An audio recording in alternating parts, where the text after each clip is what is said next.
Saudara-saudari, adik-adik, Bapak Ibu, para sahabat Yesus di Paroki Santo Yosef Medari dan di Stasi Santo Thomas Yegan, dan juga para sahabat Yesus dimanapun Anda berada, salam semangat selalu, sehat dan bahagia. Tuhan memberkati. Marilah kembali kita belajar ilmu sejati pada hari Senin, tanggal 16 Agustus tahun 2021, hari biasa pekan ke-20. Marilah kita mengawali belajar ilmu sejati kita dengan berdoa. Dalam nama Bapa, Putra, dan Roh Kudus. Amin. Ya Allah, Engkau mengendaki agar semua orang diselamatkan. Semoga kami dapat mendengarkan sabdamu dan tidak mengikuti keinginan kami sendiri, seturut teladan Yesus Kristus Putramu yang taat kepadamu. Sebab Dialah Tuhan yang hidup dan berkuasa, yang bersama Dikau dalam persatuan Roh Kudus, Allah sepanjang masa. Amin. Para sahabat Yesus terkasih, kita akan belajar ilmu sejati dari Injil Yesus Kristus menurut Matius bab 19 ayat 16 sampai dengan 22.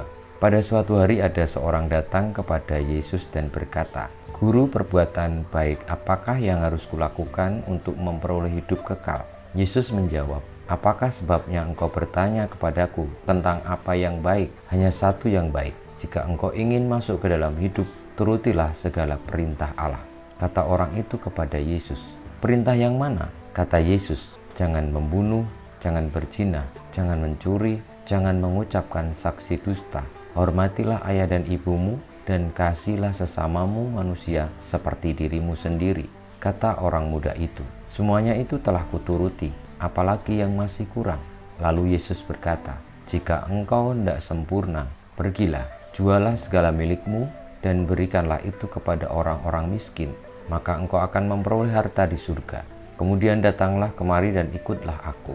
Ketika mendengar perkataan itu, pergilah orang muda itu dengan sedih, sebab hartanya banyak. Demikianlah sabda Tuhan, terpujilah Kristus.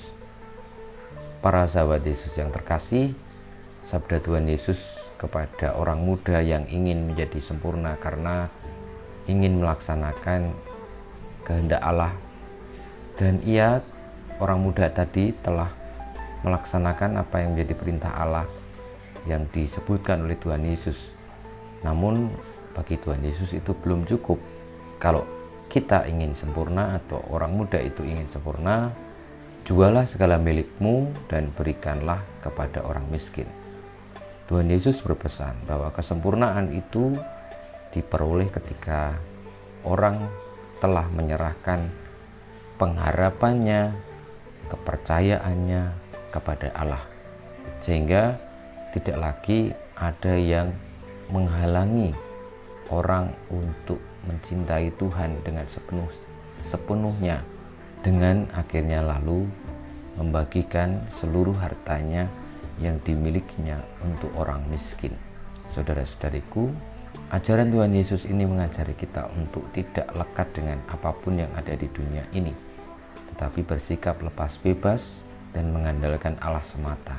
Lalu apakah bisa hidup dengan mengandalkan Allah semata, sementara kita sebenarnya masih memerlukan harta duniawi?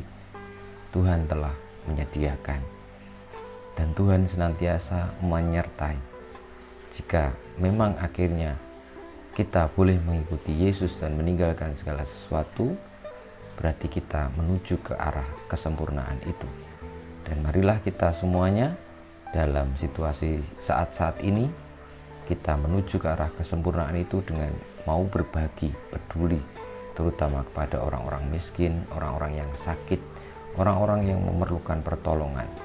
Mungkin kita tidak punya banyak dan bahkan tidak punya sesuatu, namun ketika kita mau melepaskan itu demi mereka, kita tengah berada di jalur yang benar, yakni mengikuti Kristus. Kita mohon berkat Tuhan. Kemuliaan pada Bapa dan Putra dan Roh Kudus, seperti pada permulaan, sekarang, selalu, dan sepanjang segala abad. Amin. Ya Yesus, jadikanlah hati kami seperti hati-Mu. Tuhan bersamamu dan bersama rohmu, kita semua hidup kita, perjuangan kita untuk senantiasa lepas bebas, mengandalkan Allah semata, mengikuti Yesus, senantiasa dibimbing, dilindungi, diberkati oleh Allah yang Maha Kuasa, Bapa, Putra, dan Roh Kudus. Amin.